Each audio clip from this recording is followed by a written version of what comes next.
मंत्री जी का, और हमारे बीच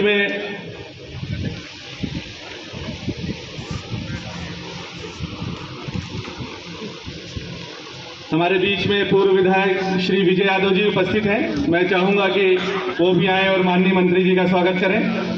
माननीय विजय यादव जी, अजय प्रधान जी से मैं निवेदन करूंगा मंच पे आए, सम्मान करें।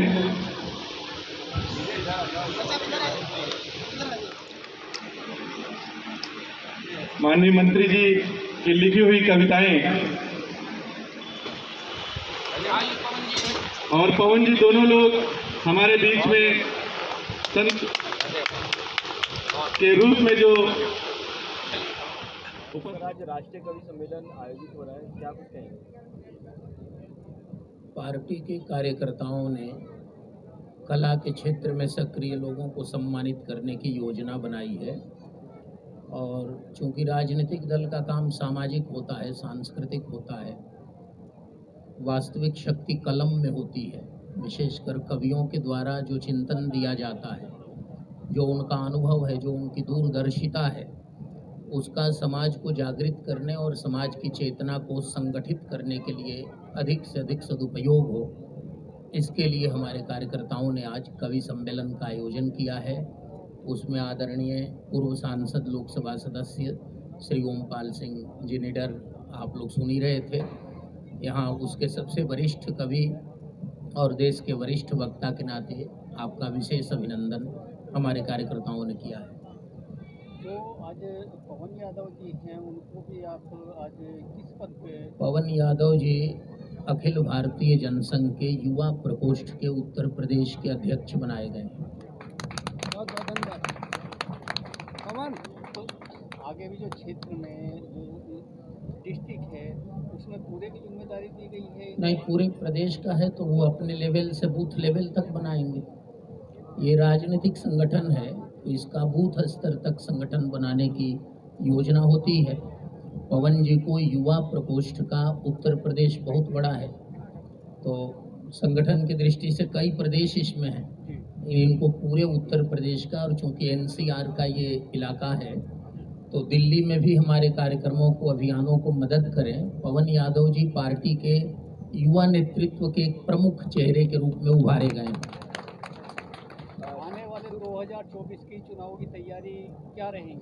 अपनी तैयारी सालों भर चलती है, हम लोग जमीन पर चल रहे हैं शुरू से। हमारे नेता आदरणीय बलराज मधोक जी, जिन्होंने उस जमाने में जनसंघ को खड़ा किया था, और अभी निडर जी ने बताया ही, तो उन्होंने कभी जनसंघ को मिटने नहीं दिया। वो अपने गुरु डॉक्टर मुखर्जी के प्रति समर्पित थे। डॉक्टर मुखर्जी ने जनसंघ पार्टी बनाई थी, तो जनसंघ नाम, इसकी विचारधारा, इसका झंडा और देश के लिए इसका जो उपयोग है, उस उपयोग को देखते हुए, इसका औचित्य को देखते हुए जनसंघ को जारी ही नहीं रखना है बल्कि सशक्त करना है। तो हमारी तैयारी उस दिशा में निरंतर बढ़ रही है। लेकिन जहाँ तक 24 की बात है, 24 में हम इस आशा में हैं, इस प्रकार की योजना बनाए हैं कि संसद में एक राष्ट्रवादी ब्लॉक बने, और यदि नरेंद्र मोदी जी या योगी जी भारत माता के उन्नयन के लिए, उनके परम वैभव के लिए कार्य करते दिखे हैं, तो विपक्ष की ओर से भी उसकी हाँ में हाँ मिलाने वाले लोग। इस समय राजनीति में एक बुनियादी अंतर आ गया है कि एक राष्ट्र के पक्ष में और एक राष्ट्र के विरोध में बयान देकर तब राजनीति जारी रखते हैं। जैसे छोटा उदाहरण कर्नाटक का है, जहाँ पीएफआई से बजरंग दल की तुलना कर दी गई।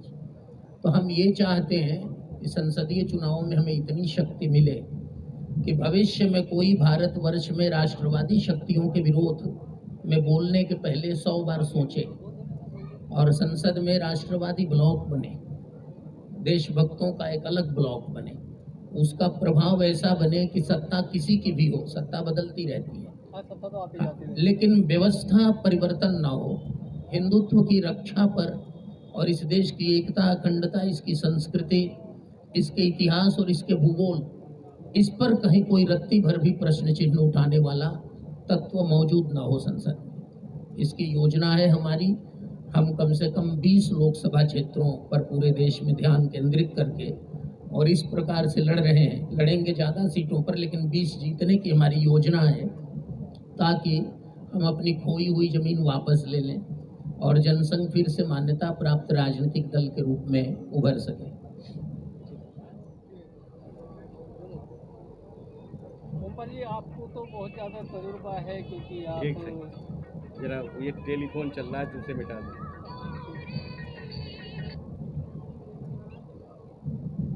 हमारे बीच में नरेश प्रधान जी उपस्थित हैं, मैं हार्दिक अभिनंदन करता हूँ।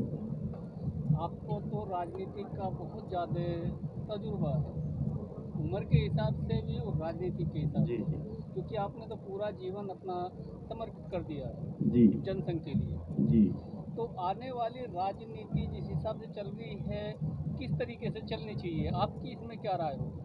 देखिए, अगर इस देश को बचाना है, लोकतंत्र को बचाना है, जिस संविधान की लोग बात करते हैं कि संविधान बचाना है, तो हिंदुत्व को बचाना बहुत जरूरी है। हिंदुत्व इसका प्राण है।